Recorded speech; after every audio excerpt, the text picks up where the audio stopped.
மாட்டேன். என்னடா பண்ண? அப்படி என்னடா பண்ணி கிழிச்ச? உன்னு அக்கா தங்கச்சிக்கலாம் அதை பண்ண இதை பண்ணுன்னு சும்மா கதை விடுறீங்க இந்த தம்பிக்கலாம். அப்படி என்னடா பண்ணி கிழிச்சிங்க சொல்லு. என்ன பண்ணி கிழிச்சியாவா? உட்காரு. உட்காருங்க கிரிஜா.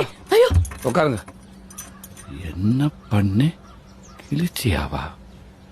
ஏண்டி உனக்கு தம்பியா இருக்குது எவ்வளவு கஷ்டம் தெரியுமா? உன் புருஷனுக்கு மச்சானா இருக்குது எவ்வளவு கஷ்டம் தெரியுமா? இந்த உட்காந்துக்கு உரலு அவனுக்கு மாமனா இருக்குது எவ்வளவு கஷ்டம் தெரியுமா? உன் மாமியா இருக்காலே மாடர்ன் மனோரமா அக்காக்காருக்கு ஒத்தாசா இருக்கலாமே 2 மணி வேலை இழுத்து பிடிச்ச செய்ய வந்தா சம்பளத்துக்கு ஆள் வச்ச மாதிரி ஆளுக்கு வேலை வாங்குறாங்க. நான் தெரியாம தான் கேக்குறேன். எங்க ஆத்தாகரி அவனுக்கு ஒன்ன கட்டி கொடுத்துருக்காளா இல்ல என்ன சேர்த்து கட்டி கொடுத்துருக்காளா? அந்த இருக்கானே கூழ்பானே இன்னைக்கு இல்ல.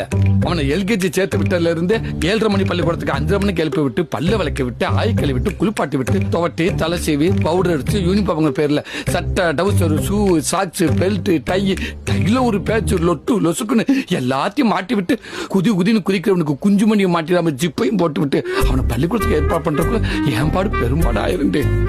இதெல்லாம் வருது.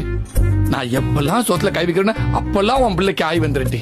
திருச்சியில பேரு பண்ண சோசிக்காரன் கூட என் கையை பார்த்து சோசி சொல்ல முடியாம தவிக்கிறாண்டி. உன் பிள்ளைக்கு குண்டிகள் விட்டு என் கையெல்லாம் அழிஞ்சு போச்சுடி. இதெல்லாம் ஏன் எத்தனை நாளா உனக்கு தெரியல தெரியுமா? எல்லாத்தையும் சொல்லி செய்யறவன் இல்லடி இந்த தாய் மாமே. எதையுமே சொல்லாம செய்யறவன் தாண்டி தாய் மாமே.